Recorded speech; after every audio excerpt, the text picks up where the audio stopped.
তোমরা তো আগের ভিডিওতে দেখেছো যে লঞ্চটা ছেড়ে দিয়েছে।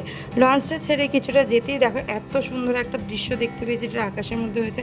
আকাশের একটু যেই কালারটা রয়েছে ওটা জলে পড়েছে, দেখো কতটা সুন্দর লাগছে দেখতে।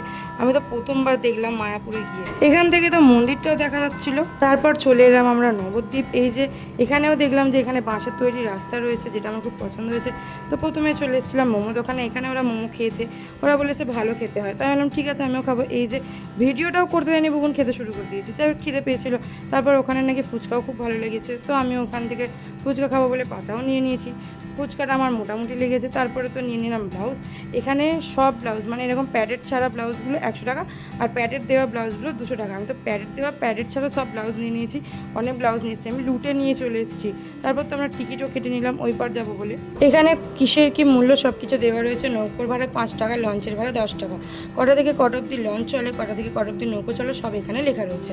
এই যে আমাদের ওই পারে যাওয়ার টিকিট দুজনের দুটো। আমি তো যাওয়ার সময় জলের পরিবর্তনটা দেখতেই পাইনি, এইবারে ভাবলাম যে আমি দেখবো। ফ্ল্যাশ অন করে ভিডিওটা আমি রেকর্ড করেছিলাম, এই যে দেখতে পেলাম। কারণ আমি তখন তো ভিডিও করতে ব্যস্ত ছিলাম বলে দেখিনি। যাই হোক এবার তো আমি দেখে নিলাম, বেশ ভালো লাগলো দেখতে, সন্ধেবেলাও দেখতে ভালো লেগেছে। চলে এসেছি আমরা এই পারে, এবার আমরা চলে এসেছি আমরা, এবার যাবো হোটেলে। কিন্তু আমি ভাবলাম হোটেলে এত তাড়াতাড়ি চলে আসবো, তাই ভাবলাম চলো খাবার দাবারে কিছু কিনে নিয়ে আসবো, একটু ঘুরে আসি। বাইরে বেরোলাম, ভাবলাম চলো খাবার দাবার কিনে নিয়ে আসি। যেহেতু আমার ওই পারের ফুচকা ভালো লাগেনি, আমি এই পারতে আবার ফুচকা দেখতে পেয়ে আবার ফুচকা খেয়েছি। তো ভিডিওটা এই পর্যন্ত, নেক্সট ভিডিও থাকবে পরের পার্টে।